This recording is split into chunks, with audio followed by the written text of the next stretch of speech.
بسم الله الرحمن الرحيم. قال الملأ الذين استكبروا من قومه لنخرجنك يا شعيب والذين آمنوا معك من قريتنا أو لتعودن في ملتنا. قال أولو كنا كارهين قد افترينا على الله كذبا إن عدنا في ملتكم بعد إذ نجانا الله منها وما يكون لنا أن نعود فيها إلا أن يشاء الله ربنا وسع ربنا كل شيء علما على الله توكلنا ربنا افتح بيننا وبين قومنا بالحق وأنت خير الفاتحين. وقال الملأ الذين كفروا من قومه لئن اتبعتم شعيبا إنكم إذا لخاسرون فأخذتهم الرجفة فأصبحوا في دارهم جاثمين. الذين كذبوا شعيبا كأن لم يغنوا فيها الذين كذبوا شعيبا كانوا هم الخاسرين فتولى عنهم وقال يا قوم لقد أبلغتكم رسالات ربي ونصحت لكم فكيف آسى على قوم كافرين. وما أرسلنا في قرية من نبي إلا أخذنا أهلها بالبأساء والضراء لعلهم يضرعون ثم بدلنا مكان السيئة الحسنة حتى عفوا وقالوا قد مس آباءنا الضراء والسراء فأخذناهم بغتة وهم لا يشعرون. ولو أن أهل القرى آمنوا واتقوا لفتحنا عليهم بركات من السماء والأرض ولكن كذبوا فأخذناهم بما كانوا يكسبون. أفأمن أهل القرى أن يأتيهم بأسنا بياتا وهم نائمون أوأمن أهل القرى أن يأتيهم بأسنا ضحى وهم يلعبون أفأمنوا مكر الله فلا يأمن مكر الله إلا القوم الخاسرون. أولم يهد للذين يرثون الأرض من بعد أهلها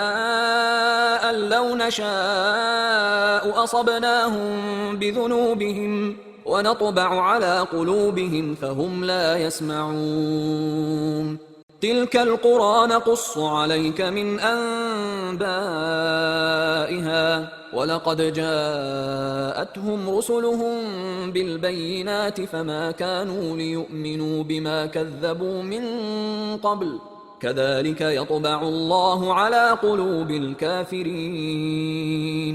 وما وجدنا لأكثرهم من عهد وإن وجدنا أكثرهم لفاسقين. ثم بعثنا من بعدهم موسى بآياتنا إلى فرعون وملئه فظلموا بها فانظر كيف كان عاقبة المفسدين. وقال موسى يا فرعون إني رسول من رب العالمين حقيق على ألا أقول على الله إلا الحق قد جئتكم ببينة من ربكم فأرسل معي بني إسرائيل. قال إن كنت جئت بآية فأت بها إن كنت من الصادقين. فألقى عصاه فإذا هي ثعبان مبين ونزع يده فإذا هي بيضاء للناظرين قال الملأ من قوم فرعون إن هذا لساحر عليم يريد أن يخرجكم من أرضكم فماذا تأمرون قالوا أرجه وأخاه وأرسل في المدائن حاشرين يأتوك بكل ساحر عليم وجاء السحرة فرعون قالوا إن لنا لأجرا إن كنا نحن الغالبين قال نعم وإنكم لمن المقربين قالوا يا موسى إما أن تلقي وإما أن نكون نحن الملقين قال ألقوا فلما ألقوا سحروا أعين الناس واسترهبوهم وجاءوا بسحر عظيم وأوحينا إلى موسى أن ألق عصاك فإذا هي تلقف ما يأفكون فوقع الحق وبطل ما كانوا يعملون فغلبوا هنالك وانقلبوا صاغرين وألقي السحرة ساجدين قالوا آمنا برب العالمين رب موسى وهارون قال فرعون آمنتم به قبل أن آذن لكم إن هذا لمكر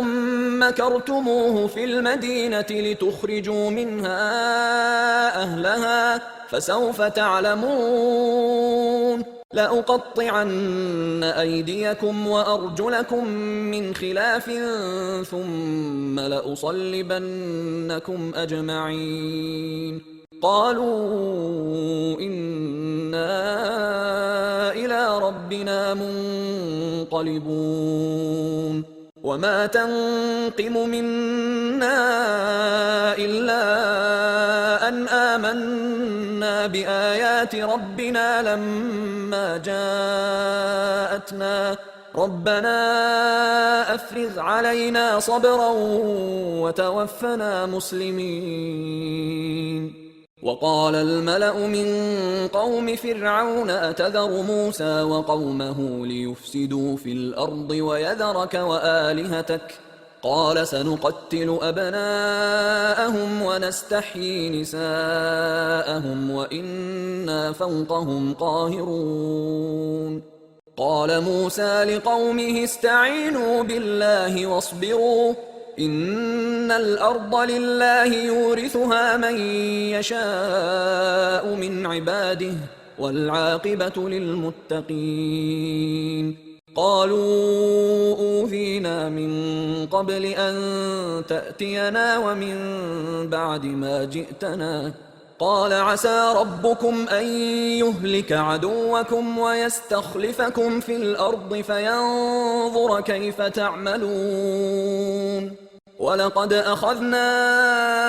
آل فرعون بالسنين ونقص من الثمرات لعلهم يذكرون فإذا جاءتهم الحسنة قالوا لنا هذه وإن تصبهم سيئة يطيروا بموسى ومن معه ألا إنما طائرهم عند الله ولكن أكثرهم لا يعلمون وقالوا مهما تأتنا به من آية لتسحرنا بها فما نحن لك بمؤمنين فأرسلنا عليهم الطوفان والجراد والقمل والضفادع والدم آيات مفصلات فاستكبروا وكانوا قوما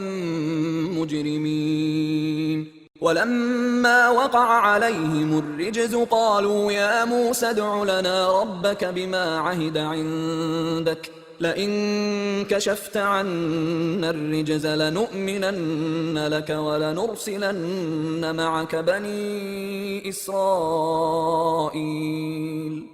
فلما كشفنا عنهم الرجز إلى أجل هم بالغوه إذا هم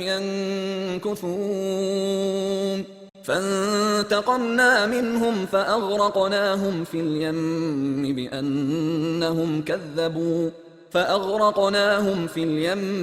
بأنهم كذبوا بآياتنا وكانوا عنها غافلين وأورثنا القوم الذين كانوا يستضعفون مشارق الأرض ومغاربها التي باركنا فيها وتمت كلمة ربك الحسنى على بني إسرائيل بما صبروا ودمرنا ما كان يصنع فرعون وقومه وما كانوا يعرشون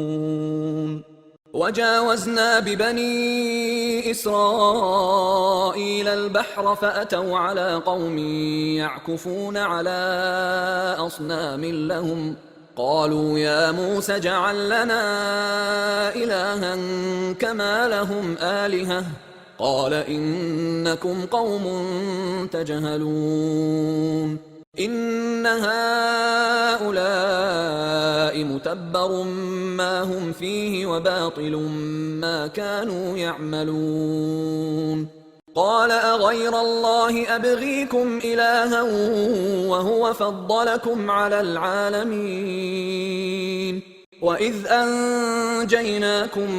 من آل فرعون يسومونكم سوء العذاب يقتلون أبناءكم ويستحيون نساءكم وفي ذلكم بلاء من ربكم عظيم وواعدنا موسى 30 ليلة وأتممناها ب10 فتم ميقات ربه 40 ليلة وقال موسى لأخيه هارون اخلفني في قومي وأصلح ولا تتبع سبيل المفسدين ولما جاء موسى لميقاتنا وكلمه ربه قال رب أرني أنظر إليك قال لن تراني ولكن انظر إلى الجبل فإن استقر مكانه فسوف تراني فلما تجلى ربه للجبل جعله دكا وخر موسى صعقا فلما أفاق قال سبحانك تبت إليك وأنا أول المؤمنين قال يا موسى إني اصطفيتك على الناس برسالاتي وبكلامي فخذ ما آتيتك وكن من الشاكرين وكتبنا له في الألواح من كل شيء موعظة وتفصيلا لكل شيء فخذها بقوة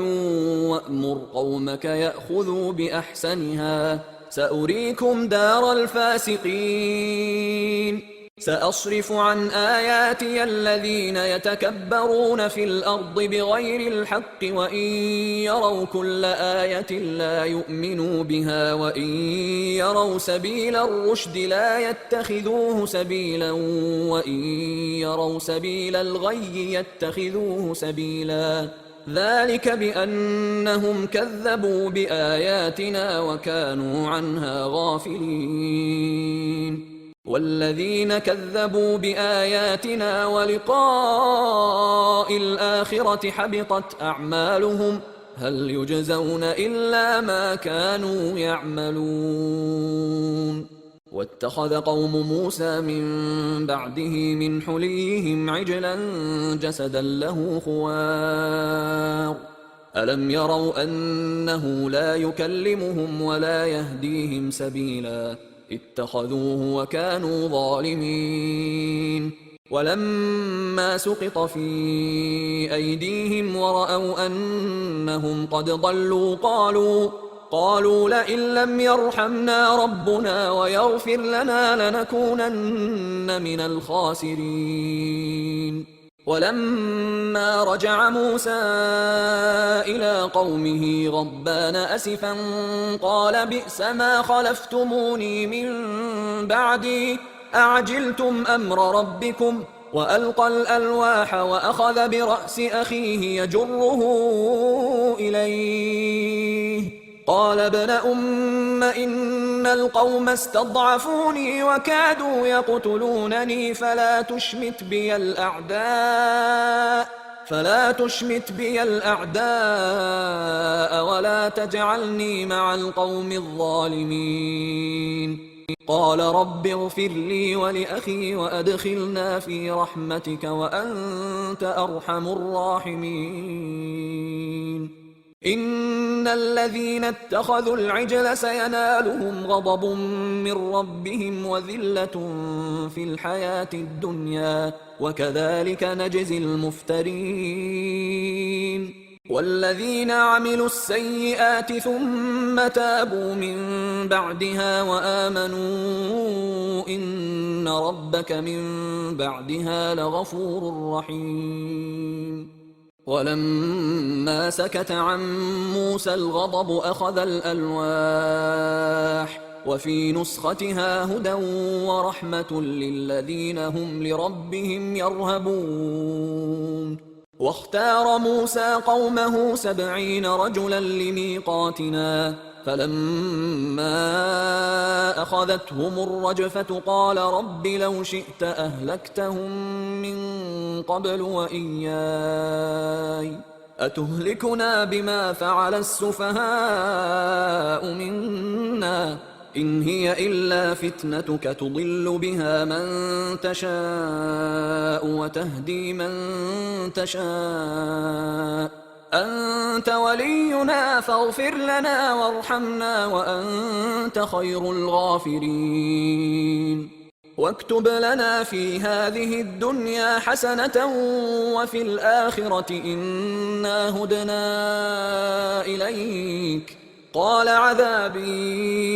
أصيب به من أشاء ورحمتي وسعت كل شيء فسأكتبها للذين يتقون ويؤتون الزكاة والذين هم بآياتنا يؤمنون. الذين يتبعون الرسول النبي الأمي الذي يجدونه مكتوبا عندهم في التوراة والإنجيل يأمرهم بالمعروف وينهاهم عن المنكر ويحل لهم الطيبات ويحرم عليهم الخبائث ويضع عنهم إصرهم والأغلال التي كانت عليهم. فالذين آمنوا به وعزروه ونصروه واتبعوا النور الذي أنزل معه أولئك هم المفلحون. قل يا أيها الناس إني رسول الله إليكم جميعا الذي له ملك السماوات والأرض لا إله إلا هو يحيي ويميت فآمنوا بالله ورسوله النبي الأمي الذي يؤمن بالله وكلماته واتبعوه لعلكم تهتدون. ومن قوم موسى أمة يهدون بالحق وبه يعدلون. وقطعناهم 12 أسباطا أمما وأوحينا إلى موسى إذ استسقاه قومه أن اضرب بعصاك الحجر فانبجست منه 12 عينا قد علم كل أناس مشربهم وظللنا عليهم الغمام وأنزلنا عليهم المن والسلوى كلوا من طيبات ما رزقناكم وما ظلمونا ولكن كانوا أنفسهم يظلمون وإذ قيل لهم اسكنوا هذه القرية وكلوا منها حيث شئتم وقولوا حطة وادخلوا الباب سجدا نغفر لكم خطيئاتكم سنزيد المحسنين فبدل الذين ظلموا منهم قولا غير الذي قيل لهم فأرسلنا عليهم رجزا من السماء بما كانوا يظلمون واسألهم عن القرية التي كانت حاضرة البحر إذ يعدون في السبت إذ تأتيهم حيتانهم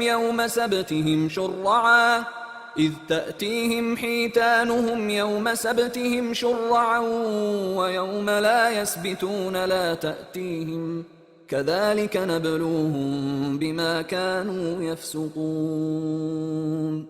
وإذ قالت أمة منهم لم تعظون قوما الله مهلكهم أو معذبهم عذابا شديدا قالوا معذرة إلى ربكم ولعلهم يتقون فلما نسوا ما ذكروا به أنجينا الذين ينهون عن السوء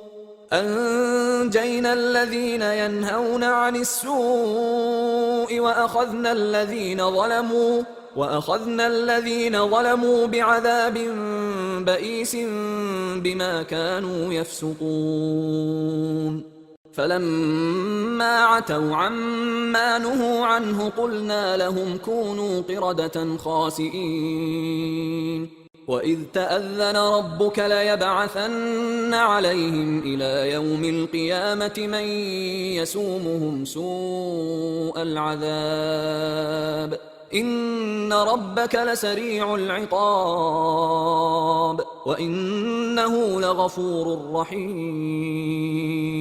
وقطعناهم في الأرض أمما منهم الصالحون ومنهم دون ذلك وبلوناهم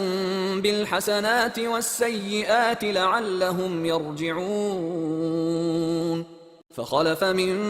بعدهم خلف ورثوا الكتاب يأخذون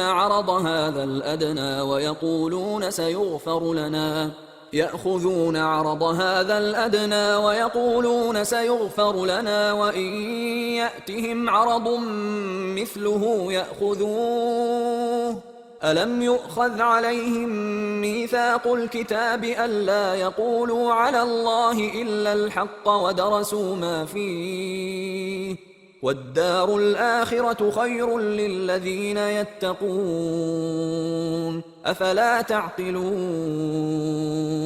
والذين يمسكون بالكتاب وأقاموا الصلاة إنا لا نضيع أجر المصلحين وإذ نتقنا الجبل فوقهم كأنه ظلة وظنوا أنه واقع بهم خذوا ما آتيناكم بقوة واذكروا ما فيه لعلكم تتقون وإذ أخذ ربك من بني آدم من ظهورهم ذريتهم وأشهدهم على أنفسهم ألست بربكم قالوا بلى شهدنا أن تقولوا يوم القيامة إنا كنا عن هذا غافلين أو تقولوا إنما أشرك آباؤنا من قبل وكنا ذرية من بعدهم أفتهلكنا بما فعل المبطلون وكذلك نفصل الآيات ولعلهم يرجعون واتل عليهم نبأ الذي آتيناه آياتنا فانسلخ منها فأتبعه الشيطان فكان من الغاوين. ولو شئنا لرفعناه بها ولكنه أخلد إلى الأرض واتبع هواه فمثله كمثل الكلب إن تحمل عليه يلهث أو تتركه يلهث ذلك مثل القوم الذين كذبوا بآياتنا فاقصص القصص لعلهم يتفكرون ساء مثلا القوم الذين كذبوا بآياتنا وأنفسهم كانوا يظلمون من يهد الله فهو المهتدي ومن يضلل فأولئك هم الخاسرون ولقد ذرأنا لجهنم كثيرا من الجن والإنس لهم قلوب لا يفقهون بها ولهم أعين لا يبصرون بها ولهم آذان لا يسمعون بها أولئك كالأنعام بل هم أضل أولئك هم الغافلون ولله الأسماء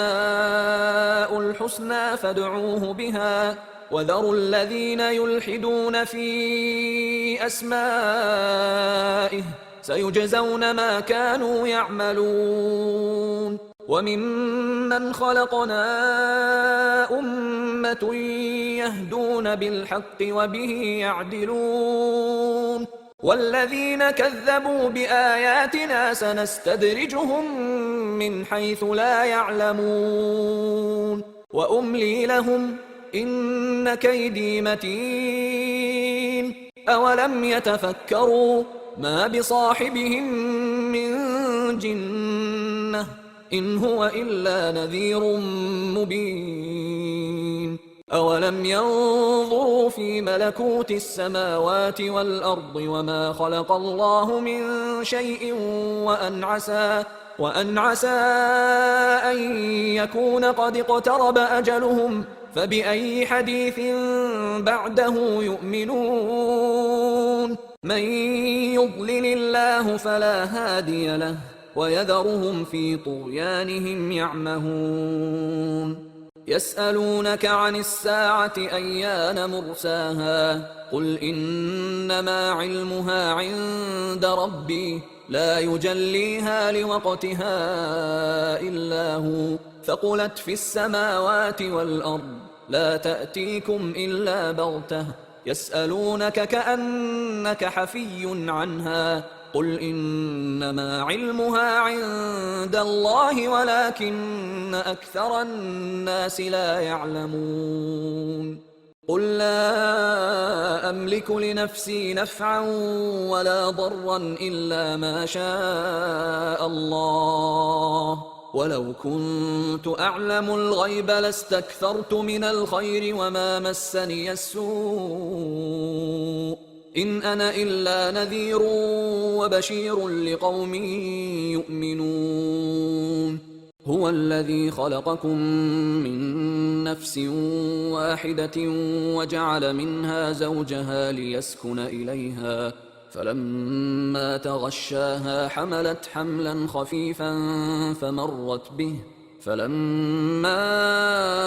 أثقلت دعوا الله ربهما لئن آتيتنا صالحا لنكونن من الشاكرين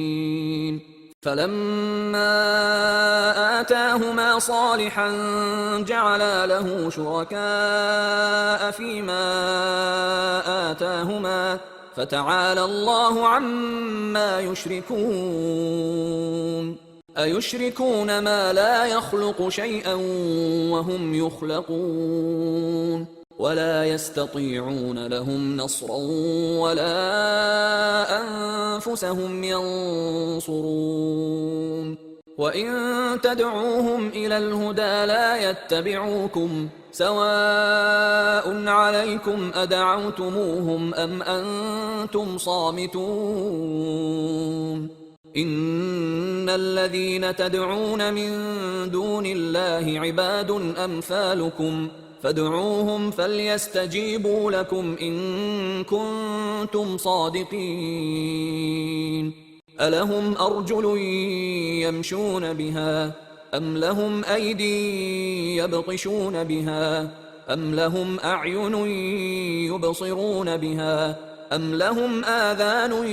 يسمعون بها قل ادعوا شركاءكم ثم كيدون فلا تنظرون إن وليي الله الذي نزل الكتاب وهو يتولى الصالحين والذين تدعون من دونه لا يستطيعون نصركم ولا أنفسهم ينصرون وإن تدعوهم إلى الهدى لا يسمعوا وتراهم ينظرون إليك وهم لا يبصرون خذ العفو وأمر بالعرف وأعرض عن الجاهلين وإما ينزغنك من الشيطان نزغ فاستعذ بالله إنه سميع عليم إن الذين اتقوا إذا مسهم طائف من الشيطان تذكروا فإذا هم مبصرون وإخوانهم يمدونهم في الغي ثم لا يقصرون وإذا لم تأتهم بآية قالوا لولا اجتبيتها قل إنما أتبع ما يوحى إلي من ربي هذا بصائر من ربكم وهدى ورحمة لقوم يؤمنون وإذا قرئ القرآن فاستمعوا له وأنصتوا لعلكم ترحمون واذكر ربك في نفسك تضرعا وخيفة ودون الجهر من القول بالغدو والآصال ولا تكن من الغافلين إن الذين عند ربك لا يستكبرون عن عبادته ويسبحونه وله يسجدون بسم الله الرحمن الرحيم يسألونك عن الأنفال قل الأنفال لله والرسول فاتقوا الله وأصلحوا ذات بينكم وأطيعوا الله ورسوله إن كنتم مؤمنين إنما المؤمنون الذين إذا ذكر الله وجلت قلوبهم وإذا تليت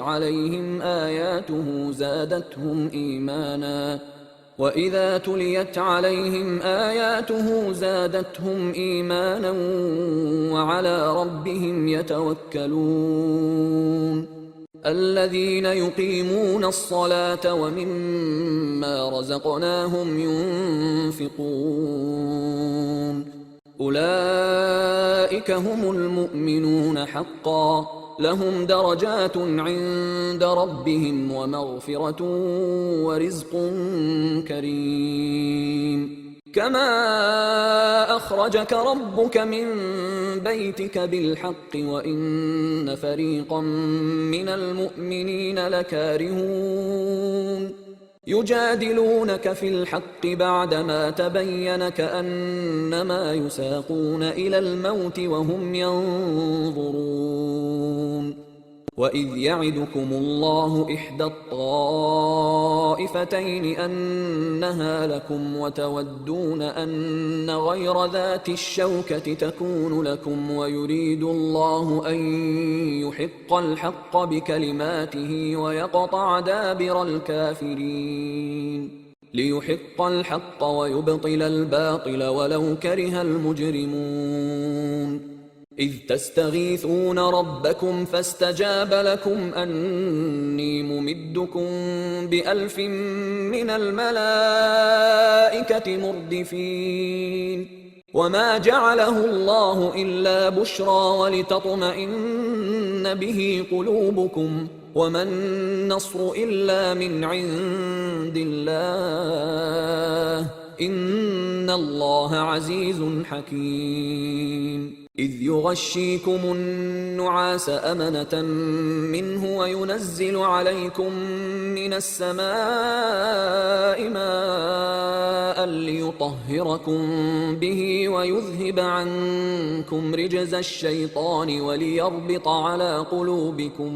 وليربط على قلوبكم ويثبت به الأقدام إذ يوحي ربك إلى الملائكة أني معكم فثبتوا الذين آمنوا سألقي في قلوب الذين كفروا الرعب فاضربوا فوق الأعناق واضربوا منهم كل بنان ذلك بأنهم شاقوا الله ورسوله ومن يشاقق الله ورسوله فإن الله شديد العقاب ذلكم فذوقوه وأن للكافرين عذاب النار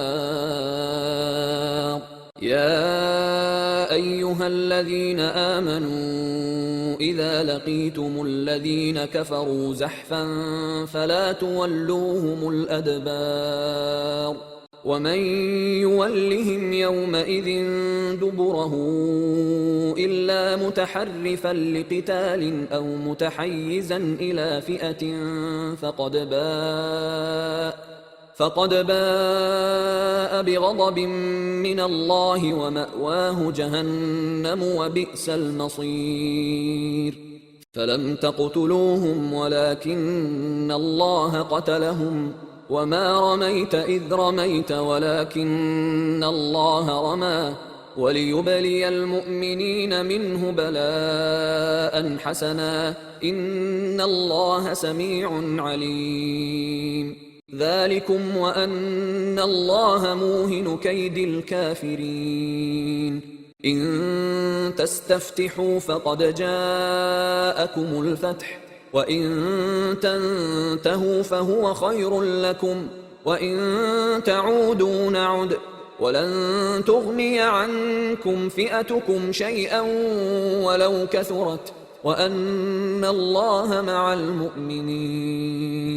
يا أيها الذين آمنوا أطيعوا الله ورسوله ولا تولوا عنه وأنتم تسمعون ولا تكونوا كالذين قالوا سمعنا وهم لا يسمعون إن شر الدواب عند الله الصم البكم الذين لا يعقلون ولو علم الله فيهم خيرا لأسمعهم ولو أسمعهم لتولوا وهم معرضون يا أيها الذين آمنوا استجيبوا لله وللرسول إذا دعاكم لما يحييكم واعلموا أن الله يحول بين المرء وقلبه وأنه إليه تحشرون واتقوا فتنة لا تصيبن الذين ظلموا منكم خاصة واعلموا أن الله شديد العقاب واذكروا إذ أنتم قليل مستضعفون في الأرض تخافون أن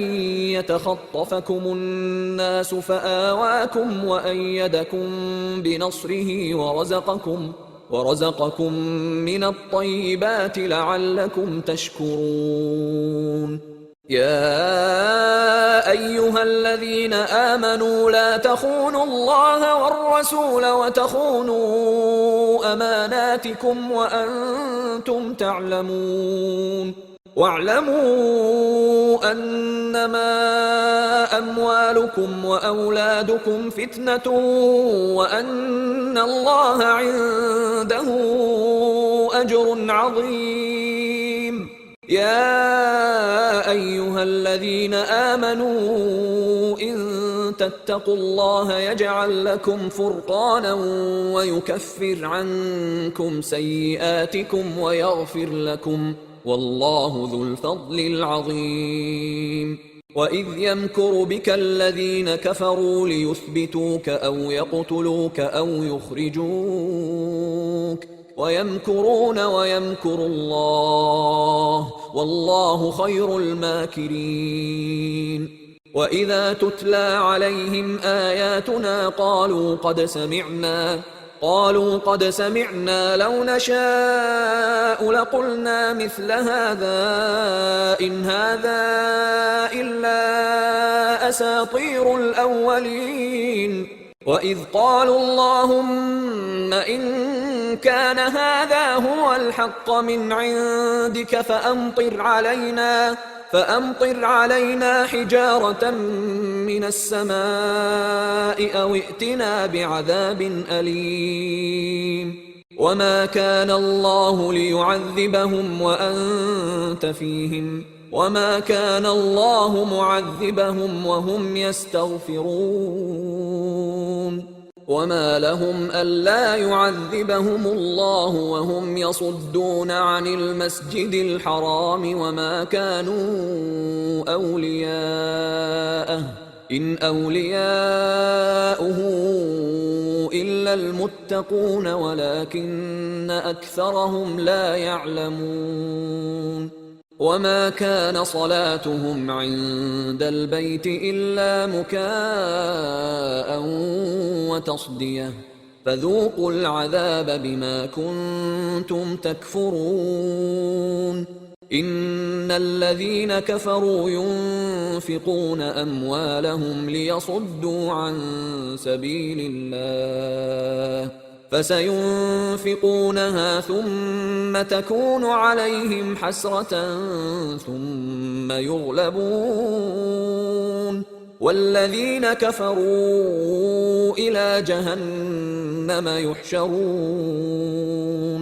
ليميز الله الخبيث من الطيب ويجعل الخبيث بعضه على بعض